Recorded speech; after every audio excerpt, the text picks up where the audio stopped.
candlestick zacu zigendera hagati ya resistance na support. Ni ukuvuga ngo za candlestick zacu n'ubundi zigenda muri bwa buryo nababwiye bwa M and W. Izo M and W rero n'ubundi iyo ni ukuvuga ngo iyo candlestick zacu zirenze resistance nicyo twita overbought, cyangwa se iyo zirenze support level nicyo twita oversold. Ni igihe abagura babaye benshi kugeza ubwo noneho igiciro kigenda kikajya hasi cyane, kikarengera kikajya hasi cyane, kikarenga ya support yacu. Noneho ya support yacu cyarenze ikaba noneho hariyo ishobora kongera guhinduka ikaba resistance, ikahinduka new resistance.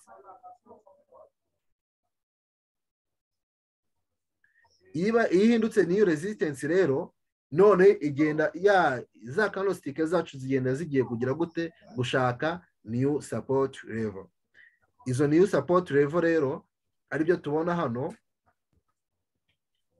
ni igihe candlestick, ni igihe price yacu yazamutse cyane igakora uptrend cyane ikarenga resistance, ikajya gushaka noneho ikajya gushaka iyindi resistance. Ya resistance twari dufite mbere niyo ihinduka support. Iba ihinduka support. Dufata urugero hano hejuru ahita hazaho indi resistance, ya yindi twari dufite mbere igahinduka support. Ni ukuvuga ngo niba igiye guhitinga resistance ya mbere, ni igihe usanga nka coin yazamutse ikagenda ikagera nko kuri percentage yenda nka 200, 150 cyangwa 100. Icyo gihe iba yazamutse cyane ikarenga ya resistance twari dufite, ikajya guhitinga indi, ikajya gushaka indi resistance, ya resistance ya mbere igahinduka support level. Ahangaha ni igihe price yacu yabaye uptrend cyane, ari byo hano bakubwira ngo price break through the resistance and the resistance become the new support area. If the market maker makes high and high low, it's an uptrend. Ni igihe isoko ryagize gute ryabaye high, ni ukuvuga ngo byarenze kuba high bigera kuri higher. Ni ukuvuga ngo icyo ni igihe isoko ryabaye rirereye cyane kugeza ubwo ya resistance twari dufite igahinduka support, noneho isoko noneho hakaza kujya gute price ikaza kujya gushaka indi resistance yindi. Ahangaha ni ku rugero igihe isoko ryazamutse cyane ryabaye high, ryazamutse birapushinga bigera ni ukuvuga ngo birenga resistance, birakomeza bijya gushaka resistance yindi igihe igiciro cyabaye kirekire cyane. None igihe igiciro noneho cyabaye gitoya cyane, kwa kundi price usanga coin yavuye ku madolari yenda 5 ikamanuka ikagenda ikagera ku idolari 1, aribyo twita oversold. Iyo oversold ni ukuvuga ngo ni igihe price yamanutse ikarenga support level, yamanutse price iva kuri resistance iramanuka irenga support level, just irakomeza iramanuka ikora icyo twita lower low rero ikiri kuri ya price ikigeze kuri lower high bikiri kuri new resistance. Noneho biri kuri support, bigeze kuri support level, ari hahandi ushobora gufata decision yo kuvuga ngo ngiye gushaka entry, ngiye kongera ninjiye mu isoko, nongere kugira ngo nze kugira gute kubona uko njya isubira kuri resistance. Ariko hari igihe ishobora kugukoshona aho kugira ngo ijye guhitinga resistance, ahubwo ikongera ikagera gute price igakomeza kugira gute kuba down trend, igomeza kuba down cyane. Aribyo ubona hano lower high bikamanuka bikajya kuri lower low. Ni ukuvuga ngo icyo gihe ni kwa kundi ushobora gusanga wowe wa pressinze order witeze ko ya price yacu isubira kuri resistance, ahubwo bikagera gute ntige kuri resistance, ahubwo igakomeza ikira gute ijya gushaka new support level. Ya support twari dufite igahinduka resistance, noneho ikajya gushaka new support level. Aribyo bakubwira ngo price breaks through support and it becomes the new resistance area. Ariyo iyi support twadufite hano, uyu murongo twadufite hano ariwo ujya kugira gute uhinduka resistance, noneho tukajya gushaka iyindi support.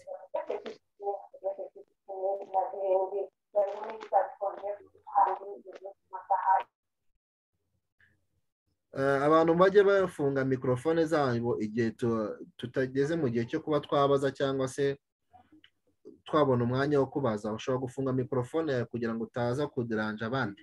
So if the market continue to make it low and lower high, it's enough a downtrend. Ni ukuvuga ngo ni igihe cya giciro cyacu cyangwa se isoko ryacu ryakomeje kugira gute kumanuka cyane, aribyo tugira gute usanga isoko ryabaye low.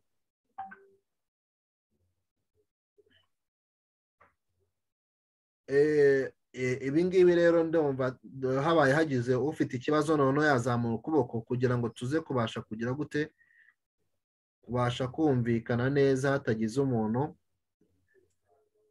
tuniganye ijambo ngo twikomeze tuvuge byinshi n'ibya mbere tutabyumvishije. Ufite ikibazo cyangwa se icyo ashaka kubaza ashobora kuzamura ukuboko akabaza, cyangwa se akaba yambwira nkamushyiraho mikrofone ye akabaza.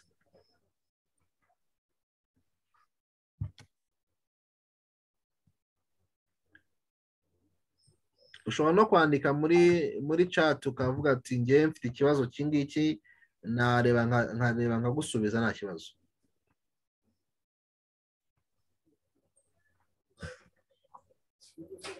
Okay, Aston wabaza nta kibazo? Urakoze. Ndi kwibaza ahangaha kuri za low na lower high. Urabona kuno tubwiye yuko ari igihe itacinga resistance noneho ikamanuka ikarenga support. Igiciro kigakomeza kikamanuka kikagera aho wise low. Yego. Ikibazo cyanjye ni kubaza ese niyarenga lower high igakomeza ikajya gutacinga ya resistance ya mbere dufite hano hejuru. Ikomeza izamuka. Ese buri gihe yatacinze low ikomeza ku you creating the new resistance nshasha yahoze ari support. Nakuntu yakomeza ikazamuka cyangwa igomba kongera kumanuka. Ni ukuvuga ngo hano hari ibintu bibiri. Hari igihe iyo tuvuga ngo ikintu iyo price yabaye oversold cyangwa se overbought. Iyo byabaye overbought ni cya gihe nyine price ikomeza irenga support ya mbere, ya support ya mbere ikayirenga ikajya gucreatinga new support level, aribyo twita low. Iyo byabaye low, iyo bitari byagera iyo bitari byarenga support ya mbere iba ari lower high. Iyo birenze support ya mbere rero ya indi twari dusanganywe nibyo twita low, aribwo ijya gucreatinga new support level. So icyo gihe rero none ushobora gusanga yenda nko muri dufata urugero yenda tujye nko muri chat turebe ese ni ryari iyi low ishobora kubaho. Nk'ubu urabona urugero dufite ya W yacu, iyi W yacu murabona uko iteye.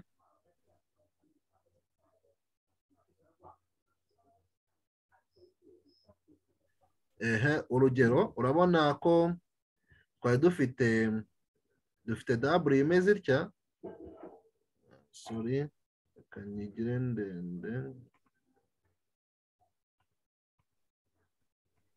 kugira ngo urabona dufite W yacu imeze gutya. Urabona uku ni ukuguru kwa mbere kwa W, sibyo? Tukagira n'ukundi kuguru irazamuka, sibyo?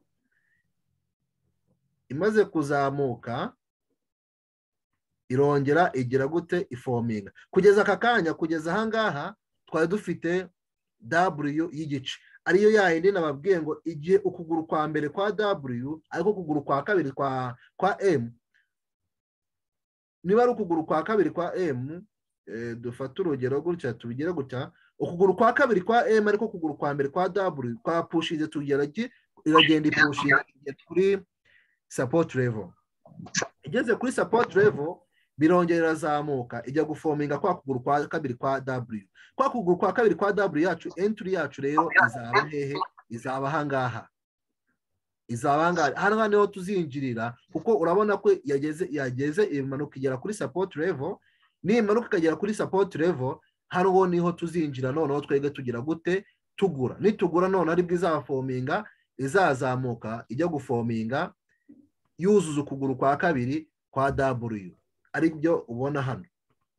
Yahise ifunga ukuguru kwa kabiri kwa W ari byo igeze kuri ya support level, ari bwo ubona izi candlestick z'umutuku izirimo ziramanuka kugira ngo isatire hehe, ijye gusatira kuri ya support level ya kangahe. Ariko turimo turafominga ukuguru kundi kwa W kwa M. Hano ubu tugiye gufominga ukuguru kwa kabiri kwa mbere kwa M, imanuka igere kuri support, sibyo? Hano nigera kuri support, hano ntabwo hano tuzatwa, mwibuke ko ni ukuguru kwa kabiri kwa W ni kugera kuri resistance. Hano tuzasohoka mu isoko tugira gute? Tugurisha. Tuzagurisha kugira ngo tuze kubona igishoro cyacu, tuza kongera kurangura ya price yacu yabaye rejected kuri lower low, yageze kuri lower high, yageze kuri support level. Noneho tugire gute? Twinjire mu isoko. Swati ushobora kwinjira mu isoko ukagura, kuko ushobora nugura izazi fominge akaguru gatoya hano, sibyo? Kugira ngo ifominge W bimere gutya. None ahangaha sasa rero, ahangaha niho twebwe tuzagira gute? Tuzongera kwinjirira mu isoko tuza kugura, kuko tuzaba tugire gute? Tugiye kwinjira ukuguru kwa kabiri.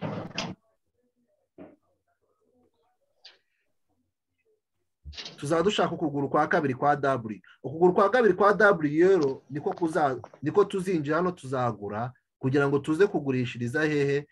Icyo gihe tuzaba tugiye kugurishiriza ya price yacu yabaye up, ikagenda ikagera hehe? Kuri ya resistance. So sinzi aka kantu mugasobanukiye, aka kantu hoze niba murimo murabireba. Uwaba afite ikibazo nanone yabaze kugira ngo tubashe kumvikana neza, kugira ngo tujyanirane.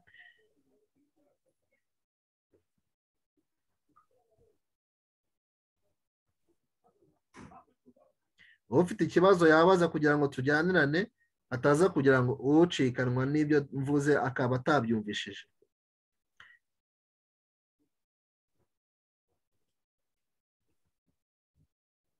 Niba nawe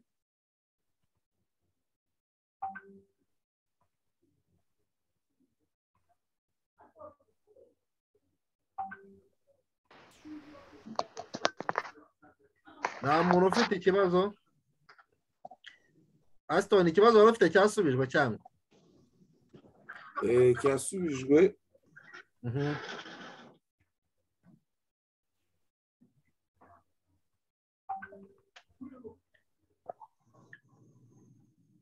Niba cyasubijwe, niba hari indi ufite ikibazo cyangwa se icyo abona cyatarimo kumva neza. Nk'ubu urabona urugero,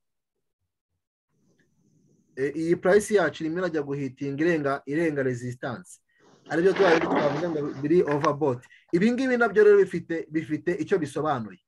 Icyo bisobanuye aricyo ngiye kubabwira rero, ni ukuvuga ngo urabona hano dufite ibintu bimeze gutya, dufite price yacu imeze gutya, sibyo? Urabona jistoma, urabona hano dufite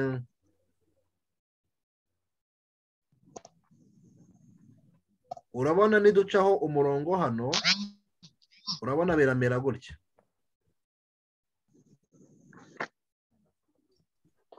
Urabona ukuguru kwa kabiri kwacu kwa W kuri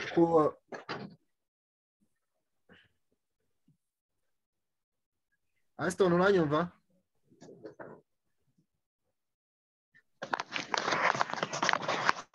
Aston, uranyumva?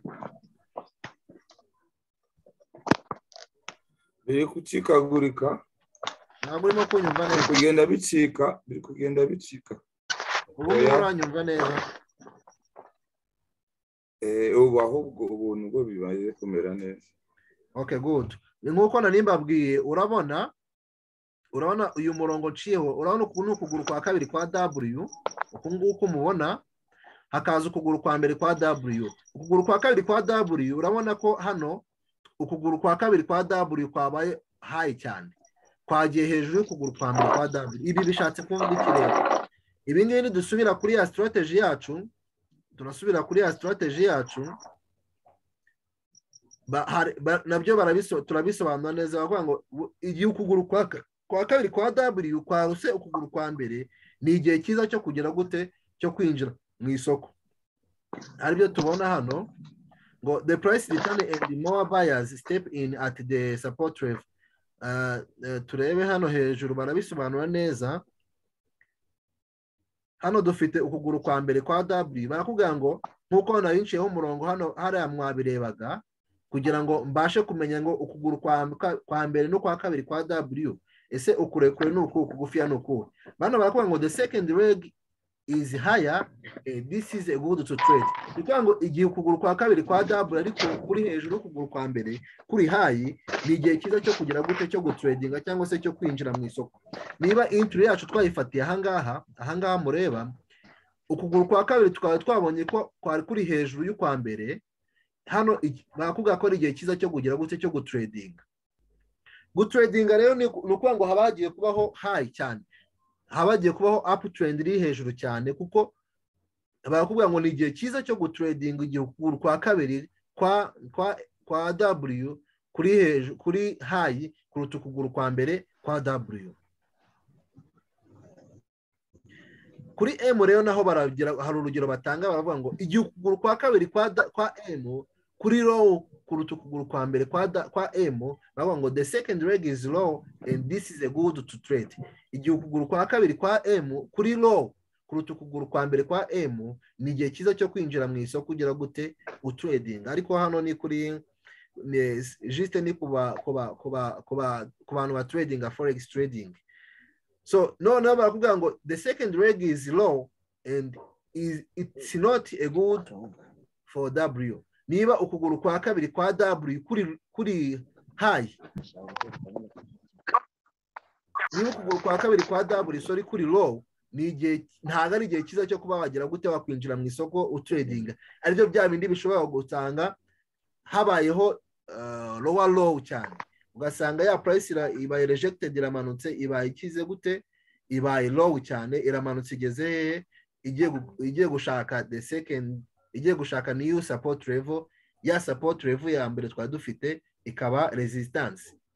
Iyi nkuko ubibona hano, uyu murongo utukura hano dufite hano, niba ariwo uri support level, yo igapushinga ikamanuka ikagenda hasi, aribyo bishobora kuduha kugira gute komeza kumanuka ikajya gushaka support level yindi. Ndetse n'igihe M ukuguru kwa kabiri kuri high, ntago ari igihe cyiza cyo kwinjira mu isoko ugira gute utrading. So ndatekereza neza ko ibi ngibi birimo birumvikana cyane, petit à petit tuzajya tugenda tubyinjiramo. Utabisobanukiwe akabaza ikibazo, ufite ikibazo ashaka kubaza yabaza nta kibazo, tukongera tugakomeza tukanasoza n'amasaha ndabona arimo aragenda. Ufite ikibazo yabaza.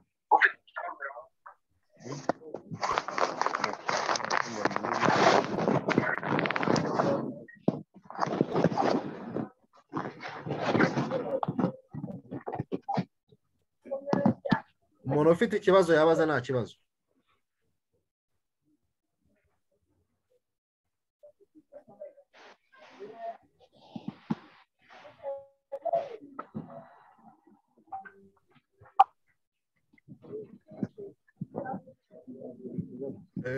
Nta muntu ufite ikibazo.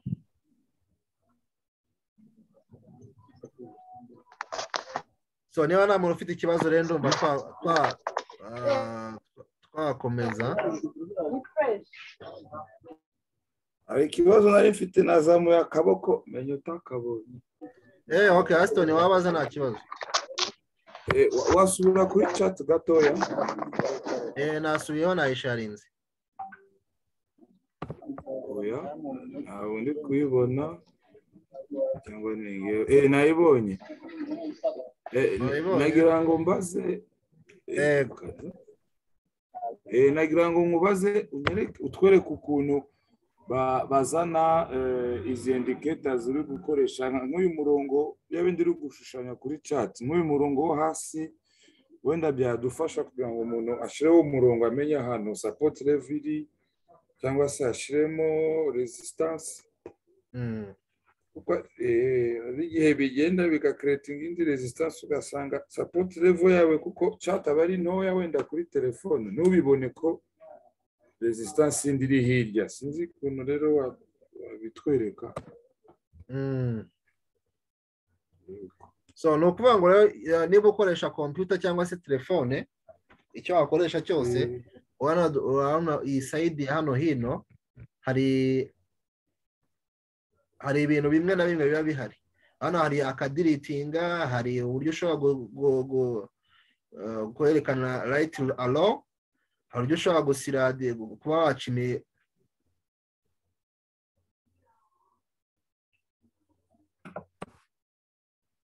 Uranyumva Aston? Oya ntabwo nakumvise ibyo wavuze bwa nyuma. Ntabwo wanyumvishije. Uranyumva ariko? Okay, ubu ni sawa. So ndimo ndavuga ngo hano urabona hari amafunction menshi atandukanye. Hari karisa, hari uburyo ushobora kugira ngo ushaka gupointinga ahantu runaka. So iyo ugiye gushyiramo indicateur rero hano dufite, urabona hano hari utumenyetso, hari ahantu handitse ngo technical indicator. Hari utumenyetso tubiri twa candlestick, sinzi ibintu byo tureba igihe urimo urakoresha computer ariko n'igihe urimo urakoresha telefone ushobora kutubona. Niba urimo urakoresha computer hano rero urabona ninkirikaho irafungura ama indicateur atandukanye.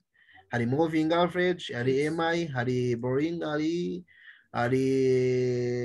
hari za MACD, hari ama indicator atandukanye. Ushobora bitewe na indicateur wize cyangwa se ukoresha uzi.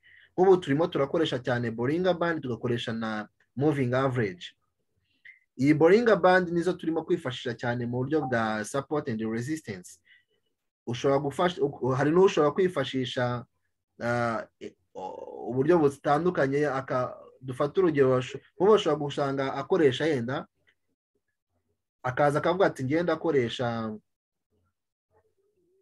yenda Vatco, yenda nkoreshe nka Vatco, ukavuga ati yenda ngenge, urabona iyi price yacu dufatiye hano, iki giciro cyacu urabona cyahereye hano niho habaye down trend cyane dukurikije uyu munsi ni ukuvuga ngo price yacu yabaye ntoya kugeza kuri valeri y'amadolari. Urabona price yacu nto yabaye BTC yagize agaciro k'ibihumbi 55,998 niyo low yabayeho, sibyo?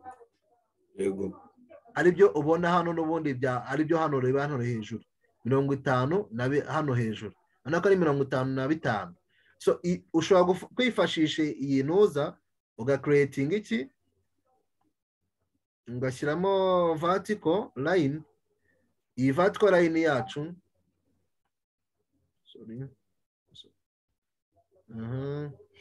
ushobora gukoresha horizontal ugashyiramo horizontal line, sibyo? Ugashyiramo horizontal line,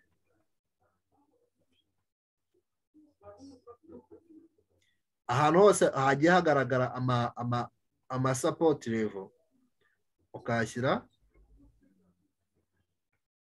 So no kuvuga ngo rero iyi price yacu murabona nkuko bimeze gutya. Ikintu cyabayeho cya mbere nuko iyi price yacu tugomba kumenya ngo se uyu munsi igiciro gito yagezeho ni iki. Turabona ko yageze ku 55,000 n'amadolari 777. 55,000 n'amadolari 777 niko agaciro gato yagezeho. Aka gaciro kanini yagezeho kugeza aka kanya ni 57,000 n'amadolari 693. Nicyo giciro kugeza aka kanya kirekire yagezeho. So no kuvuga ngo rero weho niba uri muri trading, niba wifashishije yenda ushyizemo wifashishije aya horizontal line, ushobora kuvuga ati ngewe niba ngiye gutradinga nkoresha ama horizontal line cyangwa se vertical line. Urabona nk'ubu ngubu aka kanya bihita bikwereka byono za ntoza zacu uburyo dushobora gukoresha za M&W zacu. Niba tugiye gukoresha M&W zacu, urabona ko hano itwereka dushyireho iyi ni ukuguru kwa mbere kwa M kwa W, tugire gute ukuguru kwa kabiri kwazamutse, tugiye gufominga ukuguru kwa kabiri, aribyo byagize gute, aribwo yamanutse ikagera n'ubundi kuri stili kuri ya horizontal line yacu. Iyi horizontal line yacu ariyo yenda tugize yabaye support, stili no kuba ngo yazi itushaho, itushijeho igira gute, aribwo twagize entry yacu hano. Iyi entry yacu hano nituyigira deja directement yahise ikora uptrend, irazamuka ijya gupushinga igera kuri ya resistance. Ya resistance yacu hejuru ariho hano ya price twari dufite hano yageze hano, byo byarenze resistance, iragenda ikora icyo twita oversold.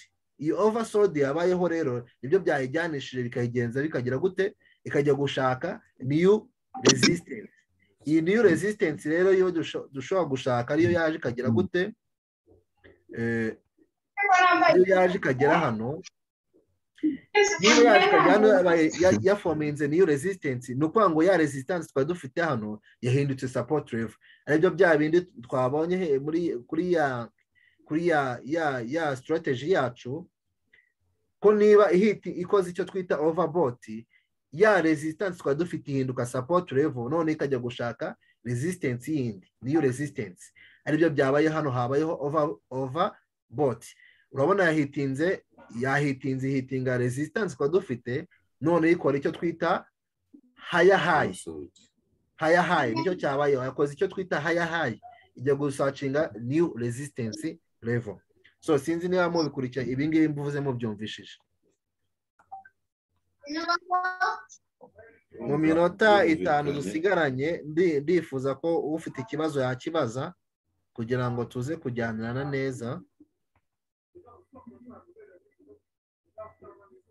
Ufite ikibazo yakibaza, ushobora gushyira akaboko hejuru nkaguha umwanya ukabaza, nkagufungura mikrofone. Okay, Tekino wabaza pouvoir?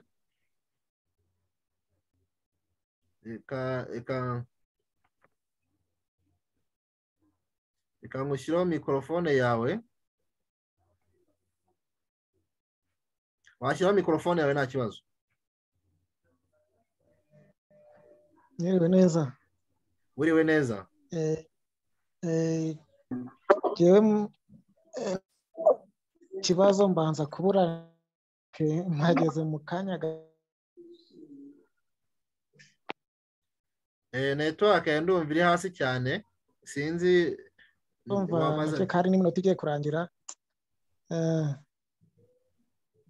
Baza nta kibazo. Ikibazo mfite nyine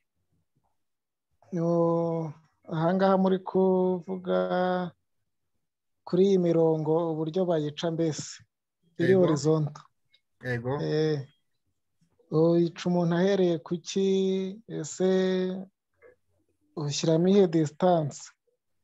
So nk'uko ubibona naciye izi horizontal line, ngendeye ahantu hose hagiye habera support level. Ubona izi candlestick zamanutse zigera hano.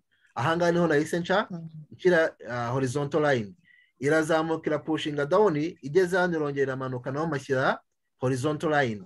Even n'ahangaha iramanuka, irazamuka irongera iramanuka, mashyira horizontal line. Aribyo babonye na hano hirya nashyize horizontal line kubera ko iyi price uyu munsi niyo price nto yagezweho, ariho candlestick zacu za bearish zamanutse zikagera.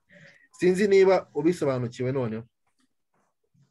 Ahantu hose hagereye support level niho nashyize horizontal line, ariyo yabaye support level. Wabisobanukiwe? Nsobanukiwe. Sawa. Undi ufite ikibazo yabaza?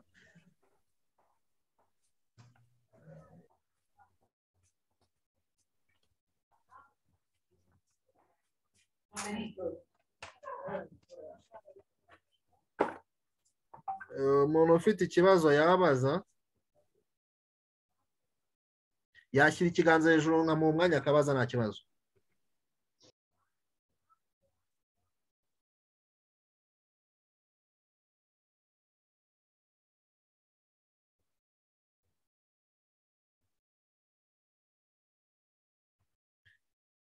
abantu nka ba Liliane baje aka kanya rwose baje dusoje, ndatekereza neza ko baza kubikurikirana kuri YouTube. Umuntu ufite ikibazo yashyira ikiganza hejuru nkamuha umwanya akabaza. Abaye nawe kandi ndumva ntacyo byaba bitwaye turamutse dusoje tukazakomeza ubutaha.